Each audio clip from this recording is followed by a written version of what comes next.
Good morning, fellow Ghanaians. It's only 9 months since the National Democratic Congress, the NDC, under the leadership of President John Dramani Mahama, secured what can only be described as a historic victory in the 2024 elections. A victory of nearly 1.7 million votes.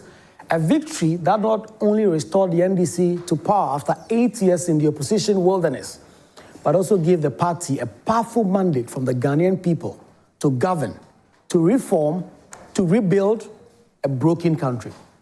And yet, even before the first year of this administration is complete, even before the promises of economic discipline, governance reform, and restoration of national confidence are half fulfilled, we are already seeing signals of a creeping, cynical, and dangerous internal battle over who will lead the NDC into the 2028 elections, which is 3 years away. Fellow Ghanaians, this is not just disappointing, it is dangerous. At the center of this storm are a number of people, but including two of the most powerful figures in the NDC currently. National Chairman Johnson Ketia and Chief of Staff Julius Debra. Both men are without question towering personalities in the NDC. Both, it appears, have paid their dues, fought their battles, and earned their positions at the high table of the NDC. But today, their actions are raising eyebrows, fueling suspicions, and stirring unnecessary political intrigue. Chairman Ketia has embarked on what he calls a thank you tour. Ordinarily, who would question a chairman who wishes to connect with the grassroots? But the timing, the style, and the independence of this tour have left many baffled. Did the NDC not already conduct a thank you tour after the 2024 elections? Did President John Mahama himself not travel across all 16 regions, flanked by the same Ketia, to express gratitude to the Ghanaian people?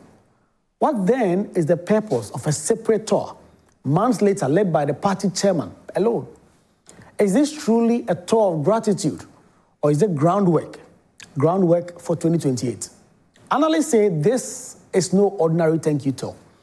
This is a pretext to reintroduce Johnson Ketia to the NDC base and to cultivate loyalty, to test popularity, and to lay the fertile soil for a possible presidential run in 2028.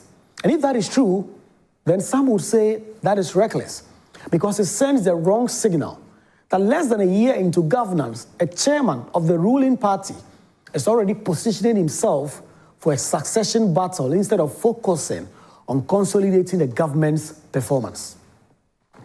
And then there is the Chief of Staff himself, Mr. Julius Debra. In recent months, he has been leading walks dubbed Walk with Julius. Ostensibly, these are meant to promote health, fitness, and unity. But the optics are clear.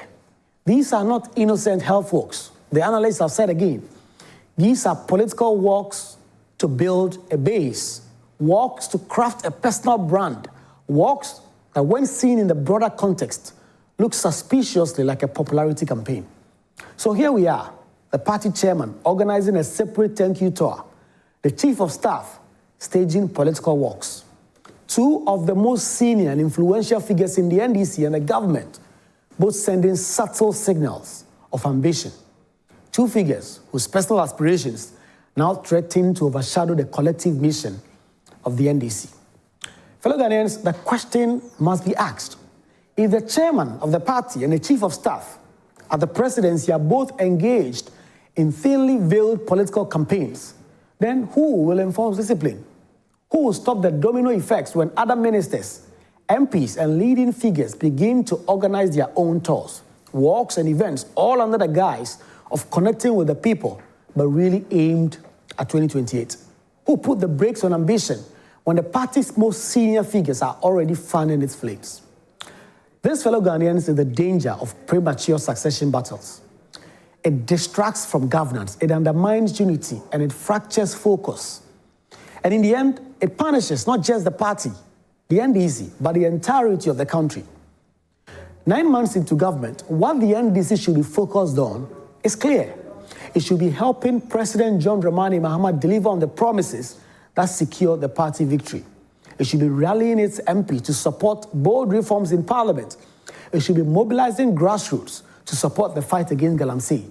It should be defending the government's discipline and expenditure. It should be working to repair institutions and restore hope.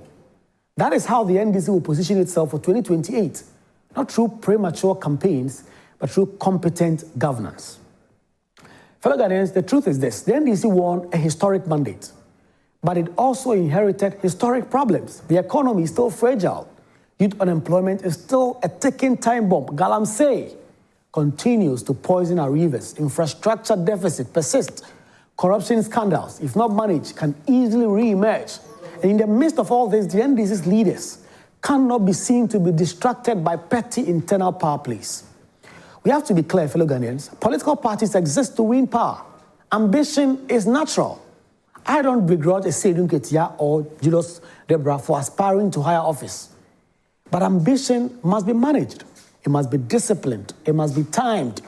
Because ambition pursued recklessly can jeopardize the very power base it seeks to inherit. We have seen this before. In 2008, the NPP government of President John Kufuor entered its final years. Internal battles between Nana Akufo-Addo, who later became president, Alan Shermatin, and others consumed the NPP.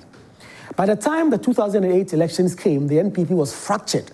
Its energy divided, and it's narrowly lost the power in 2008, that election.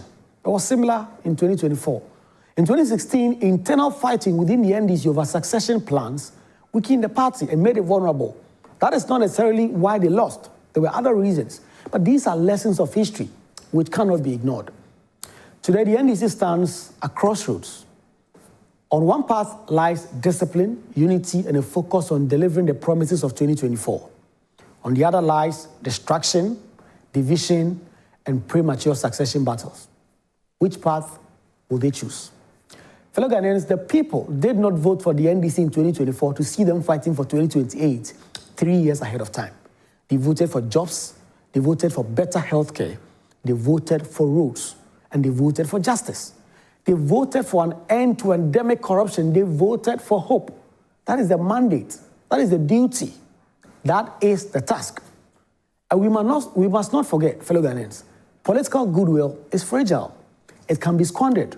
The people can turn. And if the NDC spends the next 4 years fighting itself instead of fighting for the people, it will hand the NPP a gift. The NPP, battered and bruised as it may be today, will find its voice in opposition. It will regroup. It will exploit NDC's internal divisions. And before long, 2028 could slip away from the party. That is a decision Ghanaians would have to take. But the NDC must focus on delivering their mandate. So to all of the persons who are already out there, thank you to Mr. Seydou Ketia. Ghanaians say to you respectfully, perhaps you must suspend the thank you toll. You must channel that energy into strengthening your party structures. You need to mobilize support for government programs and ensure that the NDC delivers. That is the only way you can get a solid base for 2028. Gratitude is good, groundwork is important, but timing is everything. Also to you, Mr. Julius Debra, the Chief of Staff, again, we say to you respectfully, perhaps the health walks must be suspended. Walks for health are commendable, but walks that look like political campaigns are dangerous distractions. As Chief of Staff to the President, your role is too critical to be clouded by suspicion of ambition. The President needs your undivided loyalty, not a divided focus. Fellow Ghanaians, the NDC has been entrusted with power once more. Power to lead, power to govern, and power to transform. But with power comes responsibility, and that responsibility demands discipline. The people are watching. The people are judging. The people will decide in 2028, not based on your thank you tours or health walks, but whether or not the promises of 2024 were delivered. That is how you win. The lesson is simple.